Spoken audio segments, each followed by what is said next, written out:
Hello everyone, फिर से आपका स्वागत है आपके अपने YouTube channel CA Yogesh Goyal CSP the complete solution provider. Thank you so much. First of all I would like to start by giving my thanks, my gratitude to all of you.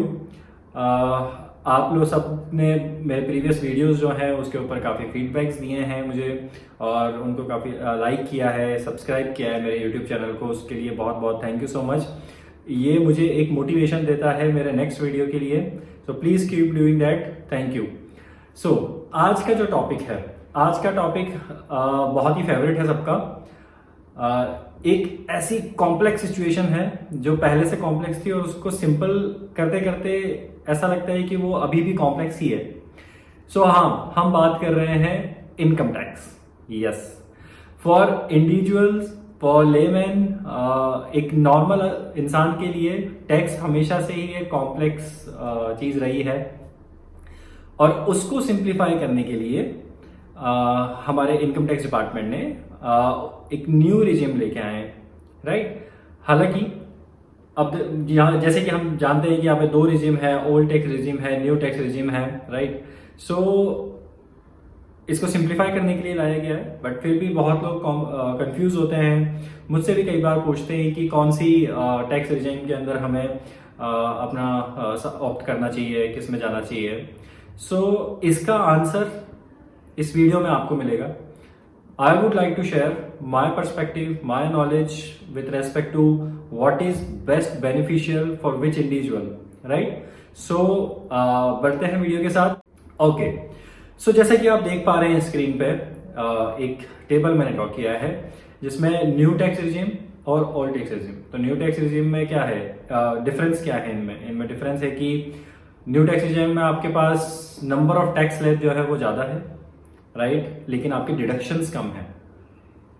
अब यही बात करें ओल्ड टैक्स रिजिम का, सो वहाँ पे आपकी slab तो कम थी लेकिन आपके डिडक्शंस, एग्जम्पशंस, इन्वेस्टमेंट्स, उसकी लिस्ट बहुत ज़्यादा थी, राइट। सो और वहाँ पे मतलब आप सोचते थे कि कैसे इन्वेस्टमेंट करें, किस पे करें, और बहुत सारे ऑप्शंस थे उसके अंदर, राइट। सो अभी जैसे स्लैब की बात करते हैं यहाँ पर हम, इनकम टैक्स स्लैब की। सो ओल्ड टैक्स रिजिम के अंदर यहाँ पर आपके जैसे कि आप स्क्रीन पे देख पा रहे हैं आपकी स्लैब थी 0%, 5%, 20%, 30%। हालांकि ये इनकम रेंज वाइज है जैसे कि आप देख पा रहे हैं स्क्रीन पे। अब यहीं पे देखें तो आपकी न्यू टैक्स रिजिम जो है उसके अंदर नंबर ऑफ स्लैब्स आपके बढ़ गए हैं, आपका रेंज इंक्रीज कर दिया है। सो यहाँ पे 0%, 5%, 10%, 15%, 20%, देन 30%, राइट। सो ये आपका एक डिफरेंस है विद रेस्पेक्ट टू स्लैब। हालांकि रुकिए, आप इसके बेसिस पे डिसीजन नहीं ले सकते हैं, that needs to be understand, right. So अब बात करते हैं हम कि हमारा जो टैक्स रिजाइम है, जो ओल्ड टैक्स रिजाइम के, उसके अंदर हमारे पास ऑप्शंस क्या क्या थे, राइट। सो अभी आप जैसे एक स्क्रीन पे देख पा रहे हैं सेक्शन 16 का ATC, ATD, ATE, ATG, there is a huge list, right.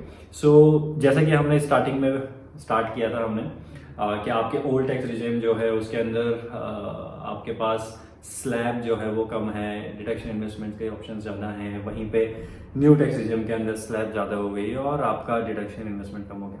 मैं एक काम करता हूँ, अभी अभी आप देखेंगे कि old tax regime, new tax regime, इसके अंदर बाइफर्केशन प्लॉट करते हैं हम, ठीक है। सो जैसे कि आप स्क्रीन पे देख पा रहे हैं आपका रिबेट की एलिजिबिलिटी जो इनकम की है वो है आपके ओल्ड टैक्स रिजिम के अंदर 5 लाख और न्यू टैक्स रिजिम के अंदर 7 लाख की है। अब देखिए जैसे कि आपके स्टैंडर्ड डिडक्शंस होते हैं वो तो दोनों में सेम है। आपका effective effective tax salary income जो है वो 5.5 लाख 7.5 लाख का बनता है। अब आपका 87A के अंदर रिबेट भी होती है, वो 12,500, 25,000, उसमें एक गैप है। अब बात करते हैं HRA की। बहुत लोग हैं जो कि बिकॉज जॉब के लिए आप मूव होते हो, स्विच होते हो, ट्रांसफर लेते हैं, सो आपको HRA मिलता है, हाउस रेंट अलाउंस। मेरे फर्स्ट वीडियो के अंदर आप देख पाएंगे, इसके ऊपर मैंने ब्रीफ डिस्कशन किया था।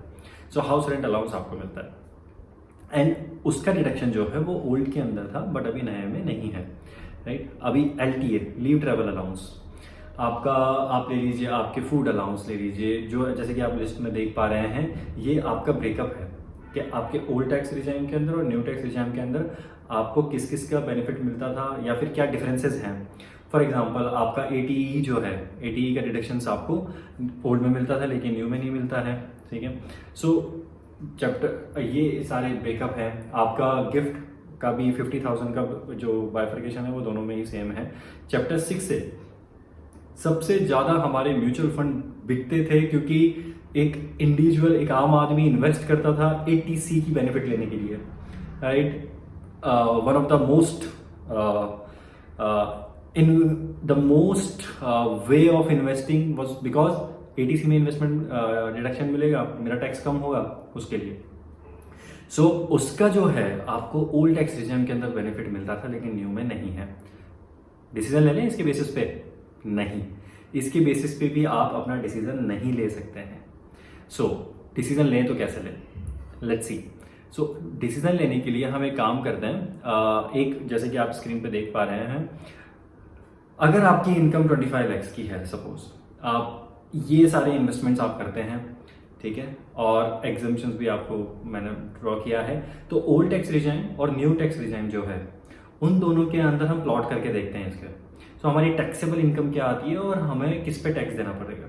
अगर आप देखते हैं स्क्रीन पे, तो आपका टोटल टैक्स पेएबल जो है, या उससे पहले टैक्सेबल इनकम जो है वो आपकी ओल्ड के अंदर 20 लाख है, एंड यहीं पे आपका जो प्रीवियस न्यू टैक्स रिजाइम है उसके अंदर वो 24,50,000 है।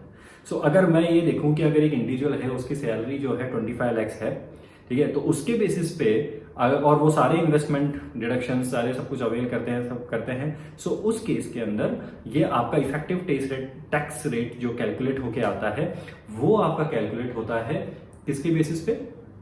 ओल्ड टैक्स रिजाइम के अंदर 17.16% and the new tax regime के अंदर it comes to 18.1%। So logically क्या बनता है कि आपको ओल्ड टैक्स रिजाइम के अंदर रहना चाहिए।